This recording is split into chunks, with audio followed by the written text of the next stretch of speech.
Silent Tough Guys Entertainment. I tripped all over my feelings, tripped all over your touch. I got comfortable, that's the worst, you know. Fake loving me so much I start feeling like maybe this is us, but it can't be. It's the worst, you see. I'm stuck between love and love.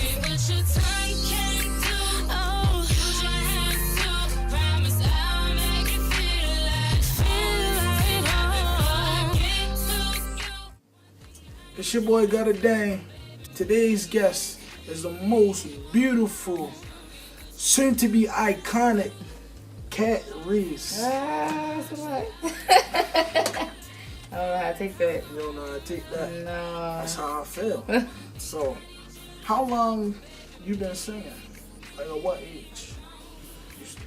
I could always sing. I did a lot of humming and stuff as a kid. The radio played a lot. My mother played a lot of Joe Scott and Lauryn Hill. She played a lot of Fred Hammond, CC Winer, so Donnie McClurkin. I could go. The list goes on. So it would just be a lot of car riding. My mom drove me everywhere. So singing came naturally, and then I fell in love with musicals at a young age too. Like I loved Rent. Rent was my favorite musical. Yeah, it's one of my favorites. The Temptations wasn't a musical, but I love the music. So just a lot of movies with music and a lot of car rides. My grandmother used to blast the radio, so like singing kind of came before speaking for me. Humming and tunes and all of that kind of came before speaking. Yep. So what inspires you when you writing a song? When you writing a song? It's very hit and miss with my writing. I can't really say what inspires me. It happens and then it doesn't happen. Like Moan was Moan. I had the beat for Moan for like a year and some change or something like that, and I had the chorus playing in my head every time I would play it. I had that chorus playing in my head, but I hadn't written to it yet. And so one day I just started writing, and Moan just kind of wrote itself. Heartbeats was the same way. Heartbeats, I had a moment, because the relationship that Heartbeats was about was a while ago before I wrote Heartbeats. Like it had happened already. And the beat just kind of brought out that emotion, brought out that memory. And I started writing. So it really just kind of depends. Like, I rarely have those moments where it's like, oh, I'm pissed off, I'm about to sit down and write. Oh, I'm so in love, I'm about to sit down and write. Or, oh, I'm, like how people deal with emotions and then they create. It rarely happens like that for me. It's a pop of a hook that I was singing on the bus. And I might record it on my phone and listen to it later and be like, okay, yeah. Or maybe sometimes it's a beat that really speaks to a certain feeling in me, like Moan and Heartbeats. Those spoke to certain memories, those spoke to certain feelings, so the beat just kind of wrote itself. It was just like, this is what this beat is for. This is what I'm writing it for. Like, Alright, if you were on tour and you only could take 5 things, what would those 5 things be? Number 1, my Bible. Because no matter how 22 I may be, because I'm 22 and I live that life of a 22-year-old, I try my best to stay as spiritually sane as possible, because that's the only way you can survive in any life, period, but especially in the music industry. Like, people will tear you down, haters are everywhere, you are constantly, and you shouldn't be, but you're constantly comparing yourself to other artists, you're constantly feeling like, well, am I doing enough, and all of those thoughts and emotions, and really, it's just this attack of the enemy, because when you're great, you're great. So I would definitely take my Bible with me, just to keep my mind in the right place. Endless marijuana. Endless. I don't need to ever worry about where it is, where it's coming from, who's rolling it. Those are not my concerns if I'm on tour. Like, that needs to be taken care of. Matter of fact, that might be in the contract of whoever I sign with. Like, I just need you to know that my medical needs need to be taken care of, or you're gonna have a bitch on your hands and you're not gonna want me anymore. Like, so that, my Bible, that, endless makeup. Because I have found a new...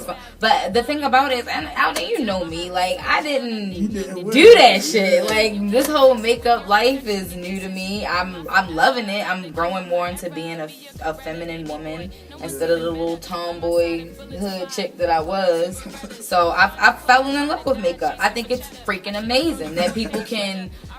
like, have blemishes or whatever. And I'm not, ladies, I am not condoning to hide your inner beauty. Be who you are. Like, your personality is what shines the most. But there is nothing wrong with a little foundation and a little concealer, a little eyeliner, a little lip liner. There's nothing wrong with getting your eyebrows on fleek. It's nothing wrong. It's nothing wrong. Like, it comes in handy. I think I'm a beautiful woman without my makeup. But with my makeup...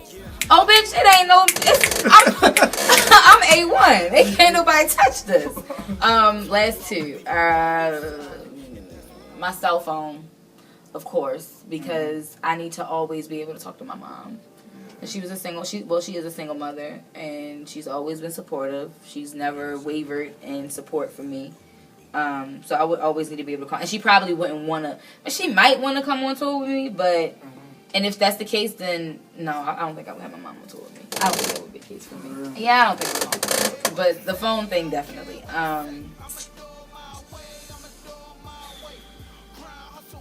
The last one was always the hardest. Sneakers. Lots of sneakers. If I was on tour, I'm bringing a big ass giraffe with me. A giraffe?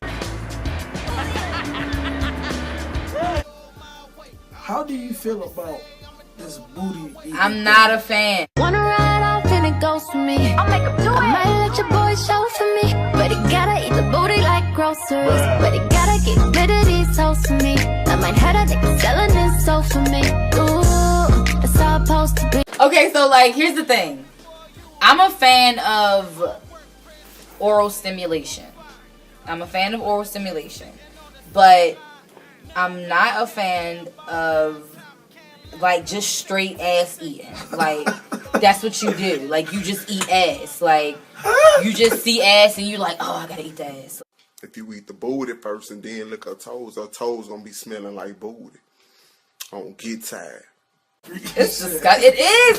And when Kevin Gates said it, I was just like, get tired. Nigga. I love that I don't get tired shit. Alright, so this is the last question. Where can I get your music if I wanted to hear some of your stuff? Okay, well, things are on YouTube. You can YouTube Cat Reeves. If you just type in K-A-T space Reeves, R-E-E-V-E-S. Moan will pop up. Heartbeats should pop up. There are a couple songs on there, and you might even catch some old videos of me. Don't look at those. Don't look at those. And you can also follow me on IG. So I have cat_Reeves_official, I think. Or you can follow the homepage, the personal page, which is cat_Reeves. You can also Facebook that, Kasan Reeves, K-A-S-E-A-N, Reeves as the same, Cat Reeves. And you'll find me. I'm easy to find. But my music is just, we working on it. We gonna get y'all some more stuff. We are, I promise.